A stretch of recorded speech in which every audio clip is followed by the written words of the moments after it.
Hi, I'm Kathleen Hupfeld. This video contains a very brief demonstration of the cortical silent period, or cSP, protocol that we've adapted from Säisänen and colleagues' 2009 publication. You can find the citation and the link to this original paper in the description of this video.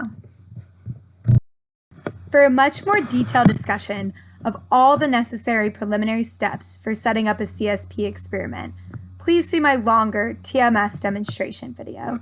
In this video, we'll assume that we've already used the processes outlined in the longer demo video to screen the participant, set up EMG, find the motor hotspot, and establish the resting motor threshold, or the RMT, for the first dorsal interosseous, or FDI muscle. We'll also assume that we've already collected maximal voluntary contractions, or MVCs, from this participant. In this case, we'll run 5 trials, each using a different stimulation intensity, ranging from 90% to 130% of the participant's RMT. Similar to one of the aims of Säisänen and colleagues, this will allow us to test whether these different force tasks will elicit different cSP durations. For more information about basic cSP setup and what we're measuring with cSPs, please see my short cSP video, linked here. In this case, the participant's RMT was 40%. So for the cSP trials, we'll calculate out 90, 100, 110, 120, and 130 of 40% to get the stimulation intensities that we'll use for each trial. Then we'll collect 5 cSP trials, one using each of the 5 intensities. For each of these trials, we'll deliver a TMS pulse approximately once every 10 seconds for 2-minute trials each.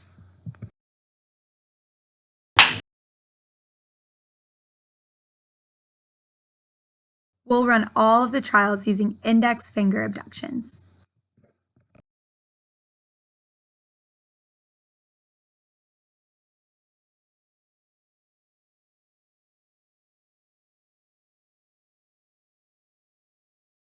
For the data analyses, we'll then look at whether the cSP duration differed between these 5 intensities.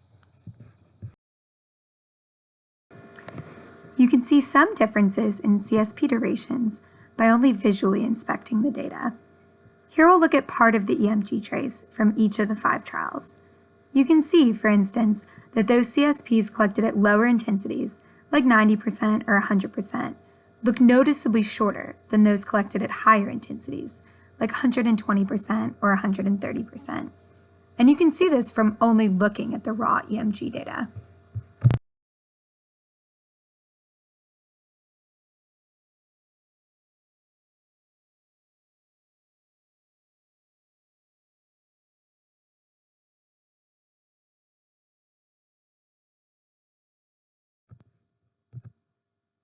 However, in order to actually analyze these trials, we'll want to implement code that uses objective criteria to determine the cSP onsets and offsets and calculate cSP duration across an average of all the silent periods that you collected in one trial. Please see my data analysis protocol for further instructions on performing these calculations.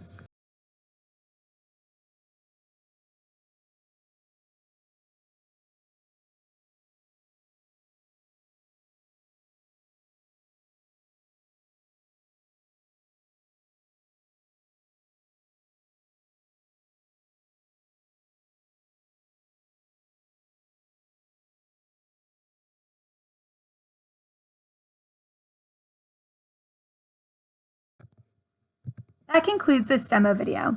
I hope you found it to be useful. If you have any questions about the topics discussed here, please feel free to contact me via email or Twitter.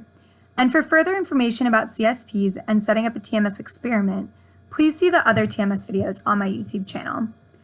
And for further reading on methodological considerations for cSP experiments and variations in cSP post-processing steps, please see our recent publication in the Journal of Neuroscience Methods, which I've linked in the description of this video.